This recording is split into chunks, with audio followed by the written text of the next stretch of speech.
Yang terhormat Bapak Kasih bin Ali Lapas Kelas 2A Gorontalo, yang kami muliakan dan kami banggakan Bapak Haji Rizal Bidore SAG, yang kami hormati Bapak Ketua Harian Santrul Masjid At-Taubah Lapas Kelas 2A Gorontalo, dan jemaah sekalian yang insya Allah kita sama dirahmati Allah Subhanahu wa Ta'ala. Acara selanjutnya yakni Kalam Ilahi yang akan disampaikan oleh rekan kita warga binaan Bapak Yunus Utina. Kepada beliau waktu dan tempat kami sediakan. A'udzu billahi minasy syaithanir rajim.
يرفع الله الذين آمنوا منكم والذين أوتوا العلم درجات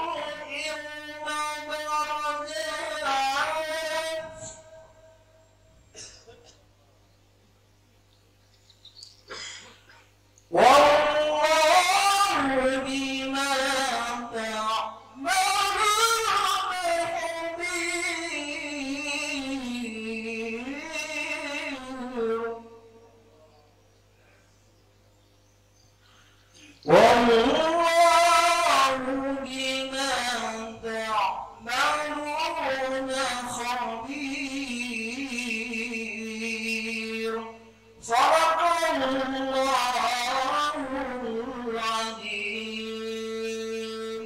Assalamualaikum warahmatullahi wabarakatuh.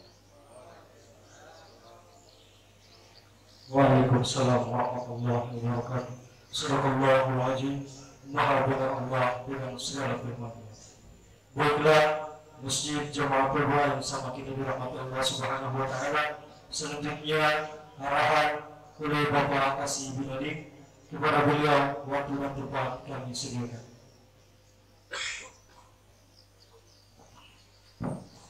Bismillahirrahmanirrahim. Assalamualaikum warahmatullahi wabarakatuh. Alhamdulillah. Yang kami hormati, kami muliakan sekarang Bapak Haji Rizal Bidore, yang kami hormati Pak Ketua Harian Badan Takmir Masjid, seluruh pengurus, dan yang kami hormati juga rekan kami Sekretaris Takmir, Bu Yulika, Pak Rizky yang berada di Bali Jaya. Insyaallah kita semua dirahmati Allah Subhanahu wa Ta'ala. Alhamdulillah, dengan izin Allah kita berada di tempat ini dalam keadaan sehat walafiat. Ni'matani maghdubun fihima 'indan nas, as-sihhatu wal firagh. Ada dua kenikmatan yang jarang disyukuri oleh manusia, kenikmatan itu sering diberi oleh Allah Subhanahu wa taala, tiap hari diberikan, tapi jarang disyukuri. Dia akan terasa apabila kenikmatan itu dicabut sedikit oleh Allah Subhanahu wa taala. Nikmat sehat dan nikmat firaq itu kesempatan. Orang itu tidak bisa merasakan sehat kalau dia masih dalam keadaan sehat. Tapi begitu dia mulai kurang sehat atau dalam keadaan sakit, baru dia tahu bahwa luar biasa sekali ternyata sehat itu. Begitu juga nikmat kesempatan. Orang tidak merasakan kenikmatan ada kesempatan itu kecuali dia dalam waktu yang sempit. Ketika nanti tidak ada kesempatan, baru dia bisa rasakan ternyata luar biasa sekali nikmat kesempatan itu.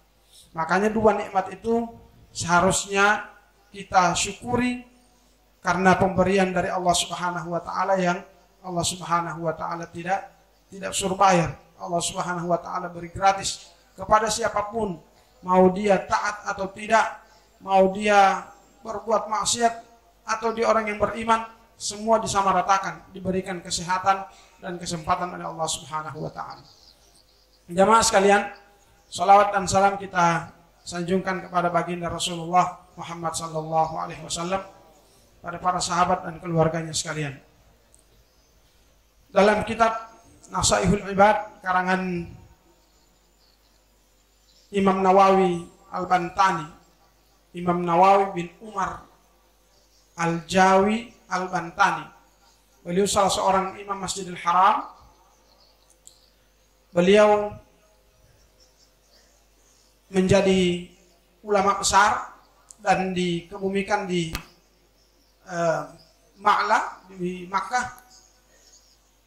Nama beliau Imam Nawawi itu diambil tafa'ulan, mengambil berkah dari nama Imam Nawawi yang pertama.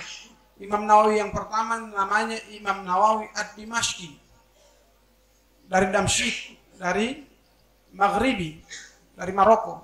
Yang bekas skala apa kemarin? Ya, mengambil nama itu, ayah beliau Syekh Umar menjadikan nama Nawawi itu sebagai nama anaknya. Berkat tafa'ulan itu, berkat mengambil berkah itu, maka anak beliau digelari Imam Nawawi As-Sani atau Imam Nawawi As-Saghir, Imam Nawawi kedua, yang dia punya keilmuan hampir sama dengan Imam Nawawi Ad-Dimashqi. Salah satu kitabnya Nasaihul Ibad, dia meriwayatkan sebuah riwayat dari Bani Israel. Satu ketika seorang pemuda dari Bani Israel ingin keluar dari daerah tersebut, ingin pergi menuntut ilmu, suka mau belajar di tempat yang jauh. Maka kabar dari seorang pemuda yang ingin menuntut ilmu ini didengar oleh Nabi di kalangan Bani Israel waktu itu. Sang Nabi pun kemudian mengutus seorang utusan untuk menemui sang pemuda tadi. Bilang sama pemuda itu, sebelum dia berangkat mau pergi menuntut ilmu, tolong menghadap saya dulu. Ketika pemuda ini datang menghadap sang Nabi bilang, "Ya fata, wahai seorang pemuda, inni u'izzuka bisalasati khisalin min ulumil awwalin wal akhirin." Sebelum engkau pergi jauh, sebelum engkau mengembara mencari ilmu, aku akan memberikan kepadamu 3 pengetahuan, yang 3 pengetahuan ini termasuk ilmu orang-orang yang terdahulu dan ilmu orang-orang yang akan datang. Dalam artian, sang imam bermaksud mengatakan kepada sang pemuda, sang Nabi bermaksud mengatakan kepada sang pemuda bahwa kalau Anda tahu yang 3 hal ini, maka cukup bagi Anda pengetahuan. Meskipun Anda tidak pergi jauh, cukup bagi Anda pengetahuan tersebut. Maka sang Nabi berkata kepada sang pemuda, "Khafillah fis-sirri wal alaniyah." Itu ilmu yang pertama. Takutlah kamu kepada Allah Subhanahu wa taala dalam keadaan sunyi maupun dalam keadaan ramai. Sekarang ketika kita orang sholat jamaah dengan banyak orang, orang pesolat khusyuk atau tidak? Khusyuk sekali tuh. Karena banyak sekali orang di pinggir, tidak boleh bermain. Atau paling tidak kita orang bisa menghadirkan hati ketika kita orang dengan banyak orang. Tapi begitukah kita orang sholat ketika cuma orang sendiri? Bagaimana kita orang punya model mau sholat sunnah kalau cuma kita orang sendiri yang sembahyang? Seakan-akan tidak ada Allah Subhanahu wa Ta'ala yang memperhatikan kita, seakan-akan tidak ada yang mengawasi kita. Padahal kita manusia selamanya berada dalam naungan Allah, selamanya berada dalam pantauan Allah Subhanahu wa Ta'ala. Dalam kitab Tauhid disebutkan penglihatan Allah, cara Allah memandang kepada seluruh makhluk itu, hatta namlatas sauda fi layalil zulama, termasuk kepada hewan yang paling kecil, hewan melata yang warna hitam berada di kegelapan malam, itu tidak ada yang luput dari pantauan penglihatan Allah Subhanahu wa Ta'ala semua. Maka satu ketika Nabi Sulaiman alaihi salam dapat lihat semut. Ini semut sementara makan gula. Nabi Sulaiman bilang, wahai semut, kira-kira ente mau dapat habis berapa kilo dalam 1 tahun?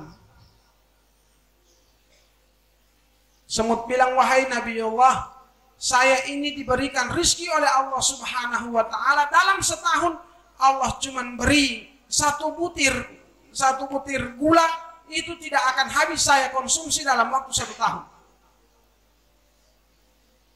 Oh, berarti itu yang Allah kasih ke ente. Biasanya wahai Nabi Allah, itu saya makan dengan saya punya teman-teman sampai habis gula tersebut.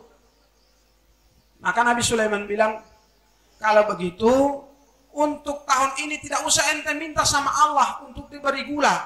Biarlah tahun ini makananmu aku yang tanggung. Maka Nabiullah Sulaiman kasih gula, dia taruh di tempatnya semut.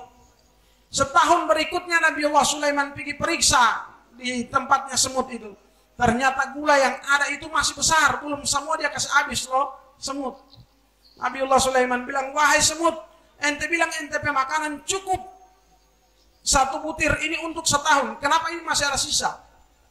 Semut bilang, wahai Nabiullah Sulaiman, kalau Allah Subhanahu wa Ta'ala yang memberi kepada aku habiskan gula itu. Kenapa? Karena aku tahu Allah Subhanahu wa Ta'ala tidak akan lupa dengan rezekiku.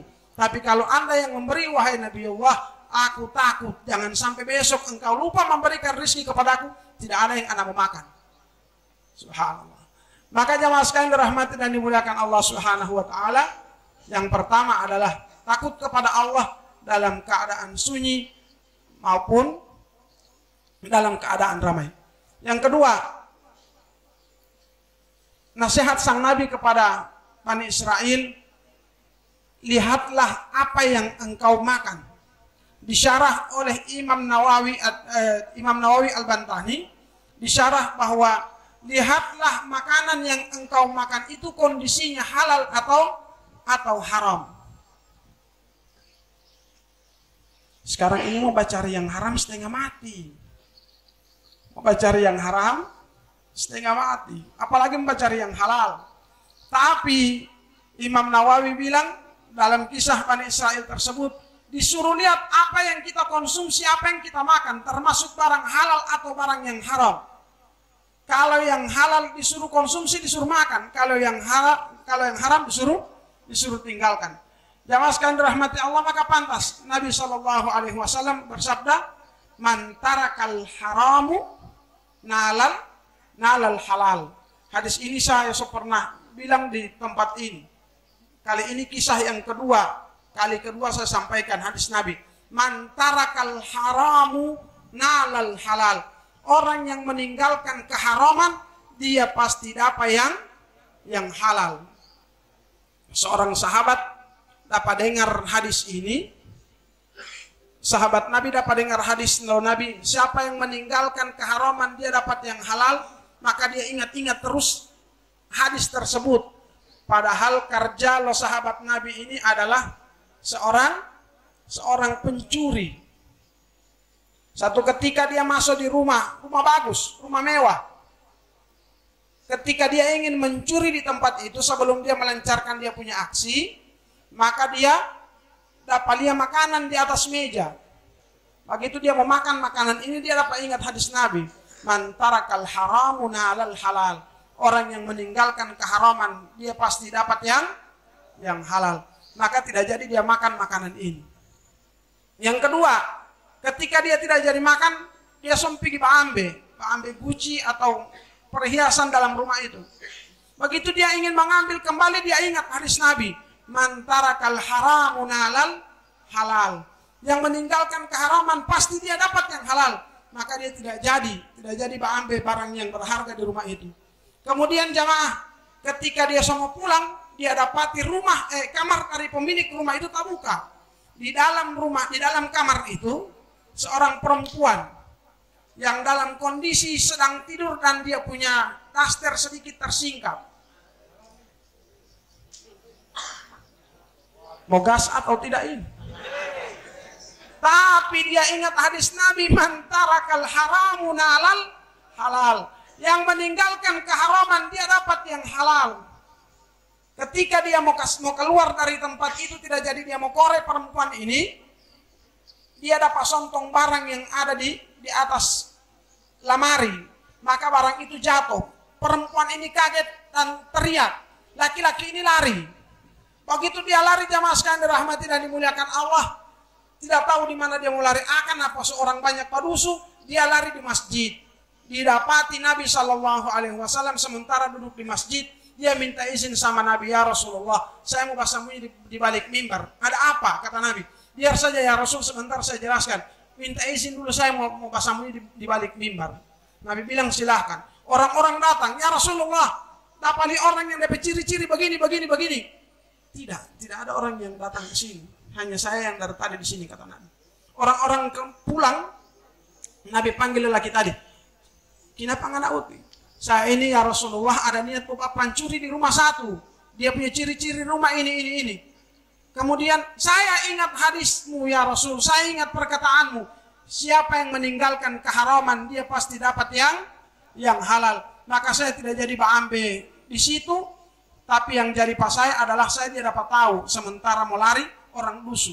Nabi bilang, rumah itu milik seorang perempuan janda. Kalau Anda mau, Anda saya nikahkan dengan perempuan itu. Saya dengan posisi yang seperti ini ya Rasulullah, sudah diam saja. Anak yang mau bakal kawin. Torang mau gas atau tidak ini? Nabi bilang pangkamar perempuan yang tadi. Nabi undang. Wahai seorang perempuan, Anda ini saya tahu seorang janda. Bagaimana jika saya pilihkan suami untuk Anda? Saya yang pilihkan. Anda yang pilihkan ya Rasulullah. Saya yang pilihkan. Kalau begitu saya mau ya Rasul. Nabi SAW akad. Kemudian perempuan tadi dia bawa laki-laki ini. Karena Nabi sudah jelaskan. Laki-laki ini laki-laki miskin, tidak ada apa-apa. Tapi dia masih sanggup. Minimal mau jaga Pak Ente so tidak ada. So tidak mau tidur sendiri. Dia panggil ke rumahnya, sampai di rumah, baru laki-laki tadi bilang, wahai perempuan, wahai istriku, sebenarnya Anda tahu anak ini siapa? Tidak, yang saya tahu Anda dinikahkan oleh Nabi untuk saya. Wahai seorang perempuan, wahai istriku, saya ini tadi ada rencana Bapak curi di rumah sini. Dapat lihat makanan yang di situ Anda ambil, tapi Anda dapat ingat hadis Nabi. Man tarakal haramu nalal halal. Anak kasih tinggal itu makanan. Dapat lihat guci, apa semua anak kasih tinggal. Bahkan dapat lihat Pak Ente tadi, anak kasih tinggal karena hadis itu. Maka istrinya bilang, wahai suamiku, kalau tadi makanan yang ada di atas meja itu haram untukmu, sekarang jadi halal untukmu. Kalau tadi barang-barang yang ada di rumah ini ingin engkau curi, haram untukmu, sekarang halal untukmu. Kalau tadi aku,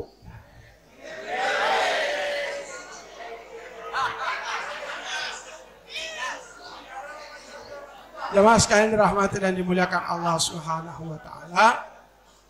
Yang ketiga, nasihat sang Nabi kepada Bani Israel adalah, wahai Bani Israel, di mana saja kamu berada, maka janganlah engkau berbicara dan melihat kecuali apa yang engkau bicara itu adalah kebaikan, apa yang engkau lihat dan yang engkau pandang itu adalah kebaikan.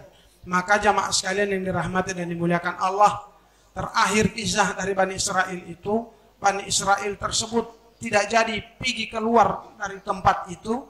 Dia cuma bilang sama sang Nabi, wahai Nabi, perintah yang engkau beri ini sangat berat. Perintah yang engkau wasiatkan kepadaku ini sangat berat. Maka aku izinkan aku untuk tetap bersama engkau. Engkau yang membimbing aku, engkau yang menjaga aku, engkau sekarang yang menjadi guruku. Aku tidak akan pergi kemana-mana belajar, karena 3 nasihat yang engkau berikan kepadaku, 3 wasiat ini sungguh-sungguh wasiat yang luar biasa. Jamaah sekalian dirahmati dan dimuliakan Allah Subhanahu wa taala, semoga kita dapat mengambil manfaat dari apa yang disampaikan oleh sang Nabi dari kalangan Bani Israel, dapat kita amalkan dalam kehidupan kita sehari-hari. Al-Fatihah. Bismillahirrahmanirrahim. Alhamdulillahirabbil alamin. Ar-Rahmanir Rahim, Maliki yaumiddin. Iyyaka na'budu wa iyyaka nasta'in. Ihdinas siratal mustaqim, siratal ladzina an'amta 'alaihim ghairil maghdubi 'alaihim waladdallin. Amin. Allahumma shalli 'ala sayyidina Muhammad wa alihi wa sahbihi ajma'in. Allahumma inna lana dhunuban fima bainana wa bainak wa dhunuban bainana wa bain khalqik. Allahumma ya Allah, ma kana laka minha faghfirhu wa ma kana minha li khalqika fatahammalhu lana. Allahumma ij'alna min ahli al-Qur'an. Allahumma ij'alna wa auladana min ahli al-Qur'an. Allahumma ij'alna wa auladana wa jami'al muslimina min ahlika ya rabbal alamin. ربنا لا تزغ قلوبنا بعد إذ هديتنا وهب لنا من لدنك رحمة إنك أنت الوهاب. اللهم اغفر لأستاذنا ولأساتذتنا ولوالدينا ولأولادنا ولمشايخنا ولمعلمينا ولخلفائنا ولأمرائنا ولمن علمناه إلينا ولجميع المسلمين المسلمات المؤمنين من الأحياء منهم والأموات. ربنا عليك توكلنا وإليك أنبنا وإليك المصير. ربنا آتنا في الدنيا حسنة وفي الآخرة حسنة وقنا عذاب النار. وصل اللهم وسلم على سيدنا محمد وآله وصحبه وسلم، والحمد لله رب العالمين. اللهم وفقنا قوم الطريق. السلام عليكم ورحمة الله.